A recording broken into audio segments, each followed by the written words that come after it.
अस्सलाम वालेकुम दोस्तों, मेरा नाम है उमैर अहमद और आप देख रहे हैं उमैर यूसुफज़ई चैनल को। दोस्तों, 2 दिन से ये बात गर्दिश कर रही है कि मौलाना मंजूर अहमद मेंगल साहब ने मौलाना तारिक जमील साहब के ख़िलाफ़ लफ्ज़ कुत्ता इस्तेमाल किया है और नाज़ेबा कलिमात कहे हैं। और दोस्तों, इस बात की मैं वजाहत करूँगा आज की वीडियो में, तो हमारे साथ रहिए। सबसे पहले मैं आपके सामने एक वीडियो रखता हूं, पहले आप वो वीडियो सुने, चंद सेकंड के क्लिप है, फिर उसके बाद आपसे बात करते हैं। इज्जत भी लूट चुका है, लेकिन कहते नमाज पढ़ा करो, दीन का इस्तेमाल। वो कुत्ते का बच्चा तू ही दीन कर रहा है, जो इस तरह खातून की इज्जत को लूट रहा है। तू हमारे ऊपर चढ़ करके रोटी हमसे छीना, लिबास हमारा उतारा, मुल्क को तूने तबाह कर दिया, गैरत को दाव पे लगा दिया। तो दोस्तों, ये है वो वीडियो जो मौलाना मंजूर अहमद मेंगल साहब ने अपने बयान में कहा। दोस्तों, आजकल जो सोशल मीडिया का दौरा है, उससे सबसे बड़ा नुकसान ये हो रहा है कि वीडियो को सियाक व सबाक, यानी जो इसके पीछे क्या कहा और इसके आगे क्या कहा, उसको काट कर और मकसद की बात, यानी जो इस वीडियो में इन्होंने कहा कि कुत्ते का बच्चा, तो ये वीडियो उठा के और सियाक व सबाक काट के वीडियो को वायरल कर दिया। तो दोस्तों, इस वीडियो में इसने इमरान खान के बारे में कहा है, इमरान खान के बारे में कहा है। और कहा क्या है, अंदाज मौलाना तारिक जमील साहब का अपना है, जो इनका अंदाज़ होता है, ओ मेरे मौला, जिस तरह भी है, जो आप जानते हो। तो इस वीडियो में मैं आपको ये बताऊंगा कि मौलाना तारिक जमील साहब हो, मौलाना मंजूर अहमद मेंगल साहब हो, मौलाना फजलुर रहमान साहब हो और दीगर उलमा इकराम, उलमा देवबंद से मसलक रखने वाले, ताल्लुक़ रखने वाले, वो सब हमारे उलमा इकराम हैं, वो हमारे दिलों की धड़कन है। आप कौन होते हो इन उलमा इकराम के बीच में तफर्रुका बाजी करने वाले? आप कौन होते हो किसी को ऊंचा और किसी को नीचा दिखाने वाले? आप कौन होते हो किसी के बाबत बात करने वाले?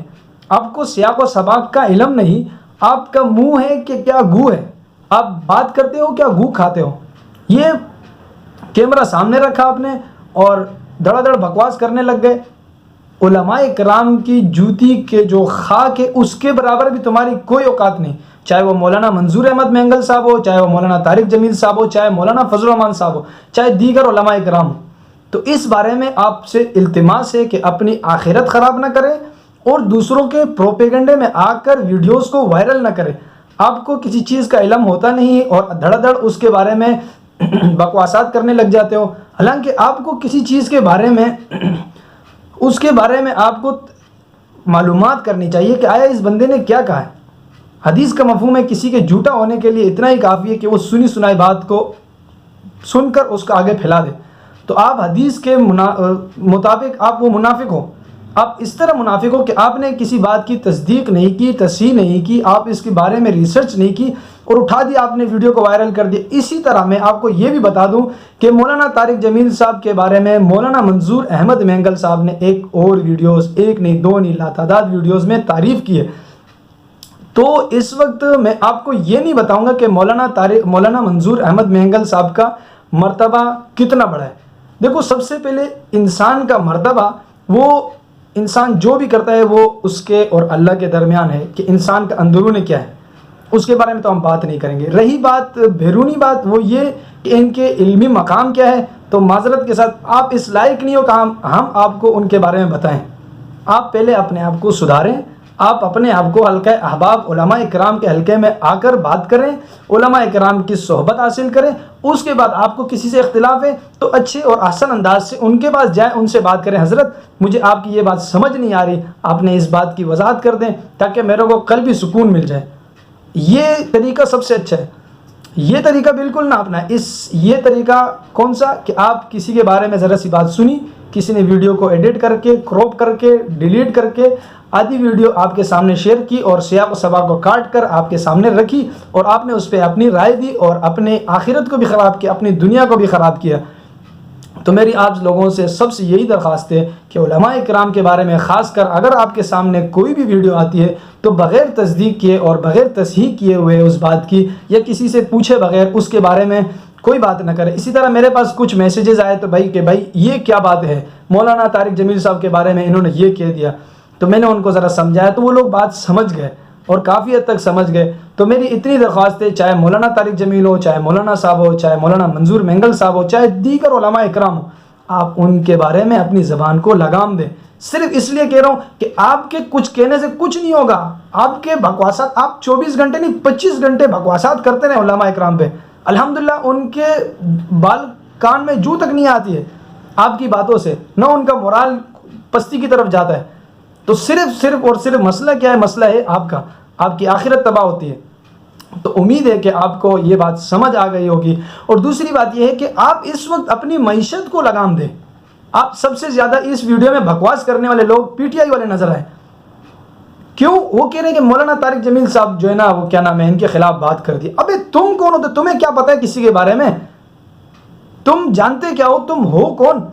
आ जाते हो, बात करते हो, धड़ाधड़ बकवास करके चले जाते हो। तुम इस वक्त इस बात को उजागर करो कि इमरान खान ने करतारपुर जो बॉर्डर खोला है वो क्यों खोला। क्या आपको मालूम है उस सिख बरादरी के पसे पर्दा कादियानी कितने अपने मुल्क के पाकिस्तान में दाखिल होंगे? आपको इस बात का अंदाज़ा है? आपने कभी सोचा है ये बात? कभी सोची है ये बात? कुछ भी नहीं सोचा। जिस दिन करतारपुर मुआहिदा हुआ उसी दिन आपको तोहफा दिया इंडिया हुकूमत ने। उसी दिन सुप्रीम कोर्ट इंडिया ने यह हुक्म जारी कर दिया कि बाबरी मस्जिद, जिसका 70 साल से मसला चल रहा था, बाबरी मस्जिद को उन्होंने क्या कर दिया, मंदिर के नाम पर दस्तखत हो गया कि यहाँ पर अब मस्जिद के बाद मंदिर बनेगा। आप उस पर बात करो। आप अपनी टट्टी छुपाने के लिए इस बात के बीच में आते हो। पहले अपने औकात में रहो, अपनी औकात इस लायक अपने आप को बनाओ कि तुम एक आलिम के खिलाफ बोलो। तुमने कोई इंसानियत से गिरी हुई हरकतें तुम करने लग गए हो और बोलते हो कि ये हो गया, वो हो गया, वो हो गया।